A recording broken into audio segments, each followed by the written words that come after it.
Bonjour à tous, Yorgo94 pour forexagone.com. Nous allons voir EURUSD pour la semaine du 16 au 20 mai 2011, ainsi que quelques autres, l'or et l'argent. Merci, on y va. Bien, alors comme vous le voyez, de toute façon, on est sorti du canal haussier. Ça, c'est indéniable, étant donné qu'il a été cassé en début de semaine. Nous sommes en données correctives. Bon, on voit que effectivement les 38.2 ont essayé, ceci dit, de tenir. Malheureusement, bon, vendredi, suite à la publication de l'indice du Michigan, euh, il y a eu une accélération en descente. Hein, on va le voir d'ailleurs en H4. On voit que c'est flagrant. Bon, on a d'abord l'accélération suite à cette publication, et puis ensuite, obligatoirement, bien sûr, les clôtures de fin hebdomadaire qui font que bon bah les traders mettent leur position en état de clôture. Par mesure de sécurité, on sécurise les gains, c'est tout à fait compréhensible. Ceci dit, l'euro est très très mal face au dollar, étant donné que bon, on est bien sous MM20 et bien accroché sur la bande inférieure des bandes de Bollinger. On peut le constater d'ailleurs aussi en daily. Hein, on voit qu'on vient juste rebondir dessus. Bon, c'est effectivement une zone de support où là, vous voyez, il y a quand même une bataille qui a duré quand même près de 7 à 8 jours. On pourrait penser que on est dans effectivement dans une zone à discussion. Pour ce faire, moi j'ai regardé le calendrier économique, donc on va avoir lundi effectivement aux alentours de 7h GMT le CPI, le Consumer Price Index, donc l'indice des prix à la consommation, bon qui apparemment, je veux dire à l'année pourrait sortir stable, c'est-à-dire bon aux attentes et suivant bon les indices de référence pourraient sortir à la hausse. En sortant à la hausse, qui pourrait, bon, on ne sait pas si ça va favoriser l'euro, étant donné que bon, les deux, si vous préférez, sont plus ou moins mitigés. Hein. On a par la suite, je veux dire, mardi, l'indice ZIU, qui lui, par contre, est attendu fortement à la baisse. Hein. C'est-à-dire qu'on a presque 30% de baisse sur l'indice ZIU. Le sentiment économique ZIU, pareil, est attendu en descente de près de 2 points. C'est tout de même assez énorme, donc on peut s'attendre, dans le cas où les résultats ne seraient non loin, je veux dire, de ces prévisions, on peut s'attendre à une chute de l'euro assez sévère. D'autre part, bon, sur les points fondamentaux, pardon, mais qui eux ne sont pas liés au forex directement, on pourrait y citer ne serait-ce que l'affaire Strauss-Kahn.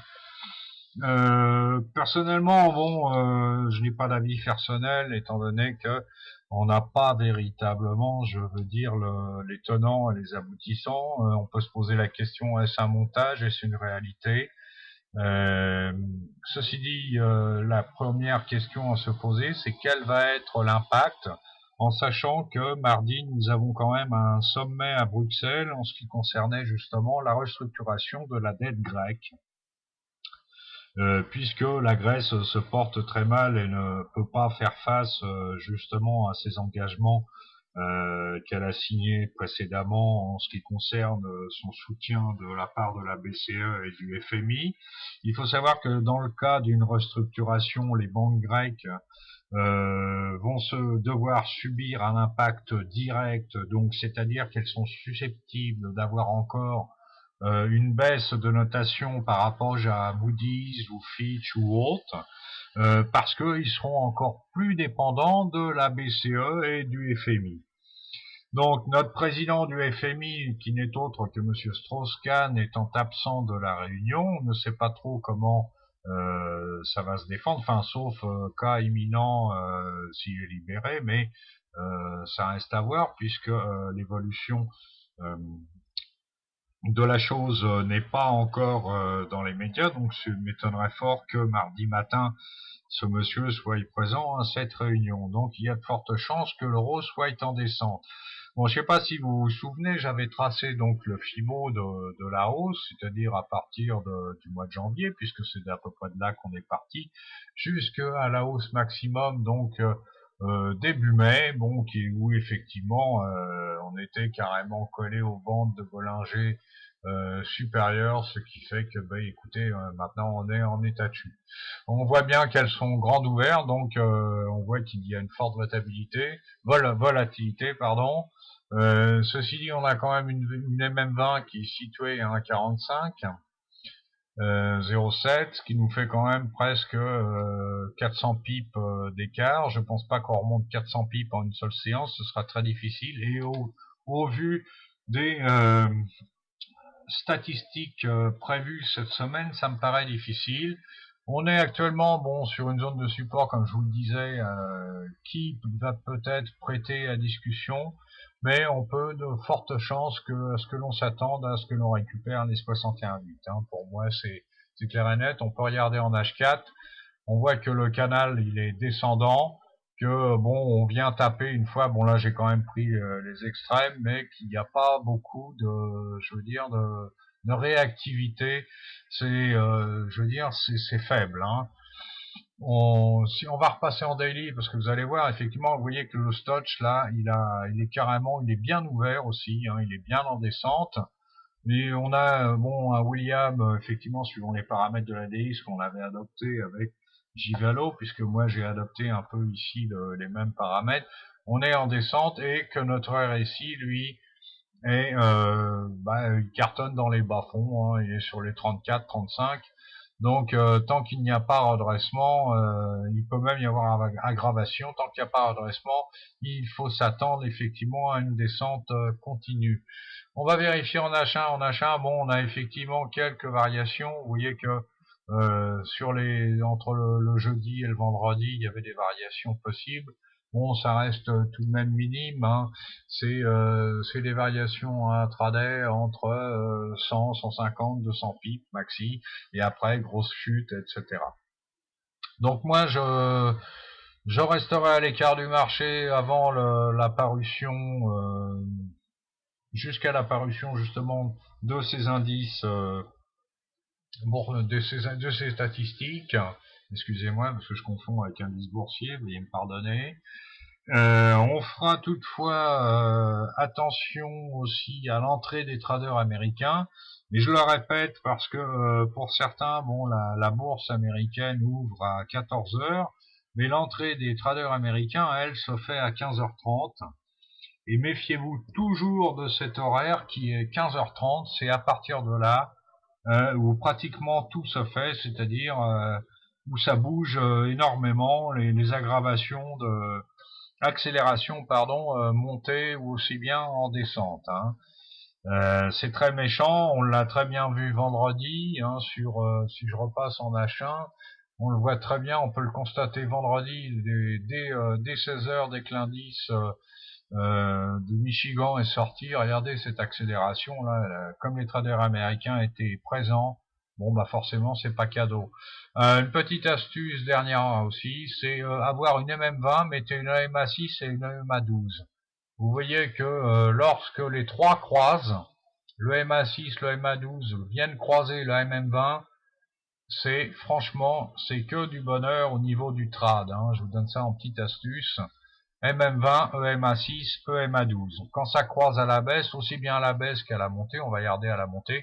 Vous voyez qu'à la montée, là, si on croise ici, on voit effectivement que c'est absolument, c'est des hausses absolument fantastiques, ainsi que les baisses hein, d'ailleurs. Hein. Donc souvenez-vous de la technique MM20, EMA6, EMA12, ça marche sur tous les time frames.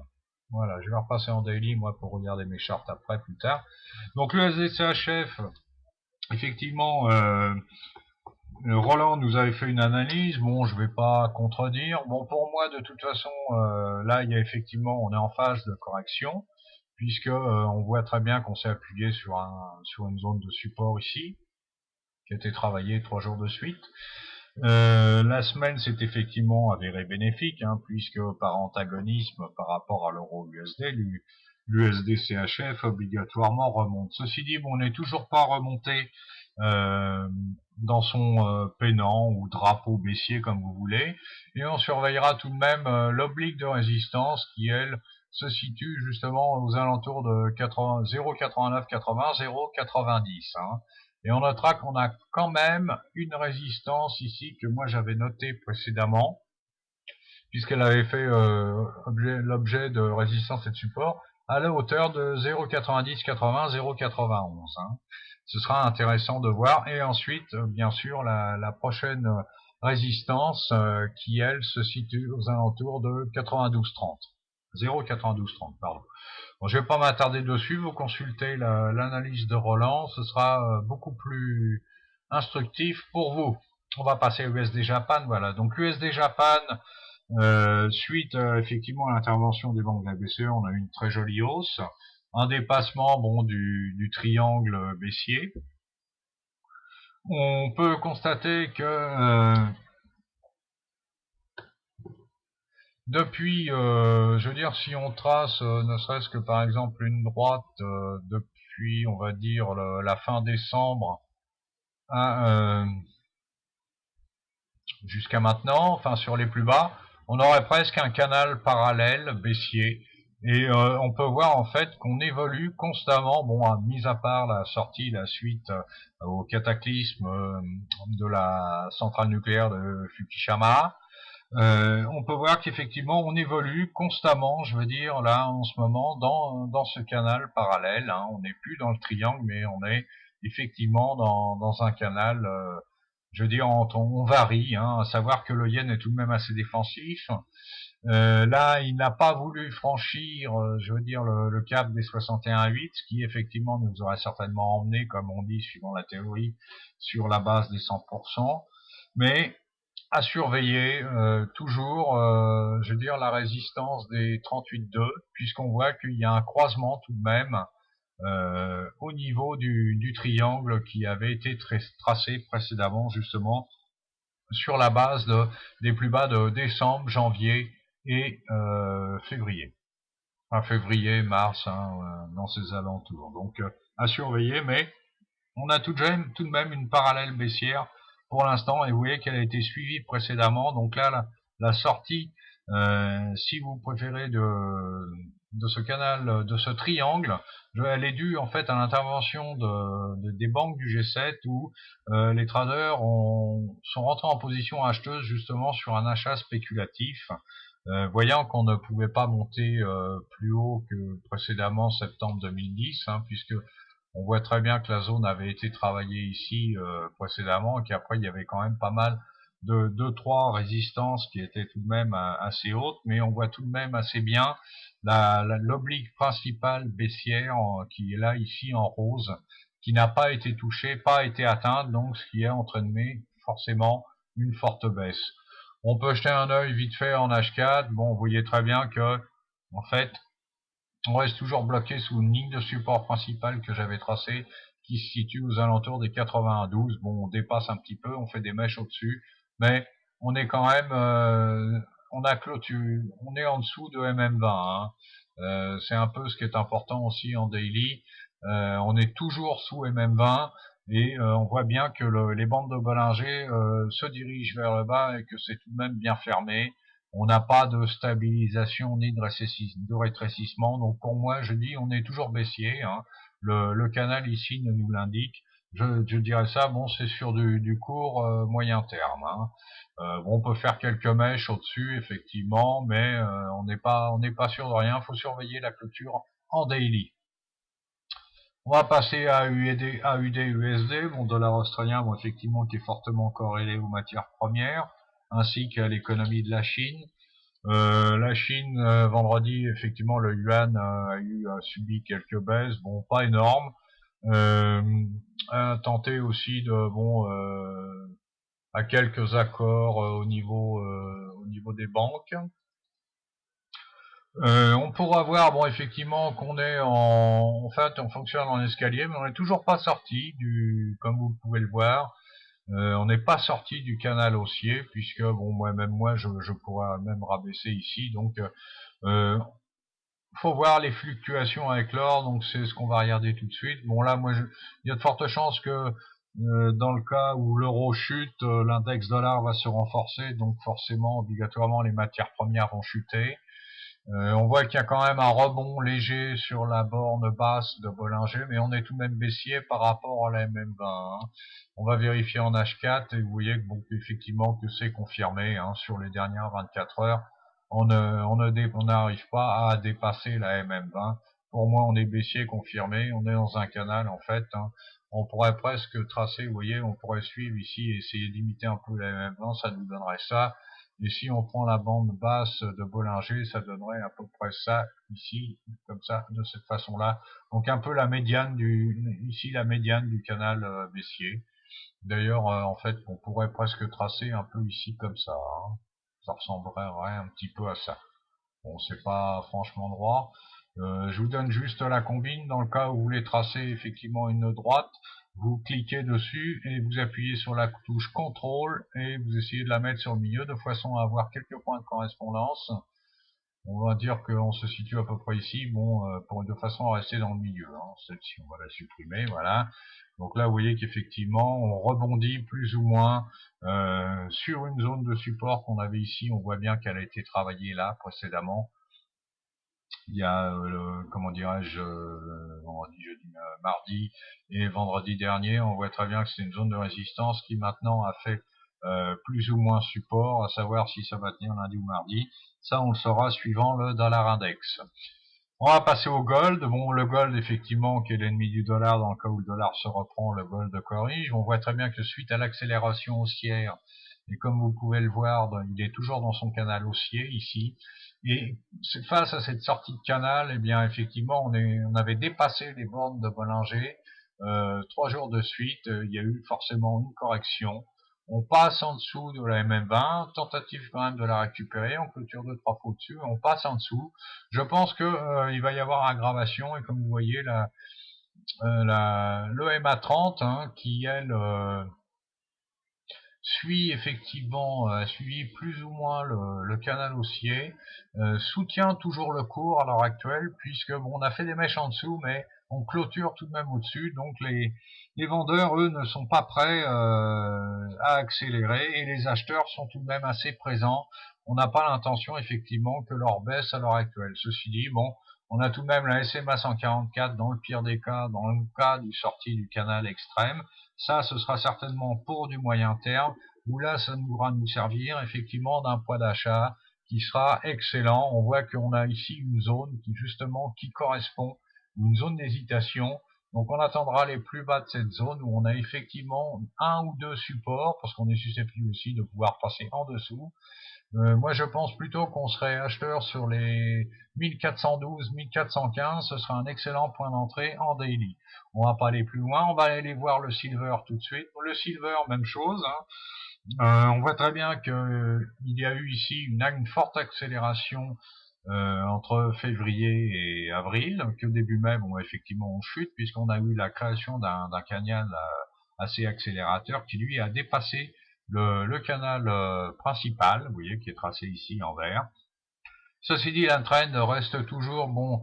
On voit qu'on est soutenu sur une moving average à 120 jours. On voit très bien que en plus on a eu deux touches sur trois même sur la SMA 120 à 33,79. Mais on voit qu'il y a quand même rebond en fait malgré une tentative des vendeurs d'accélérer à la baisse.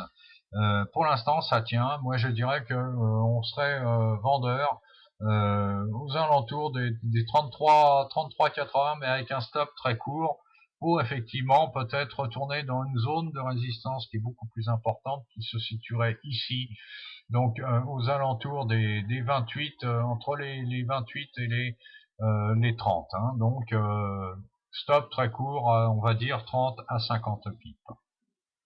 Euro-Japan, bon Euro-Japan, le yen bien sûr, comme je vous le disais, très défensif.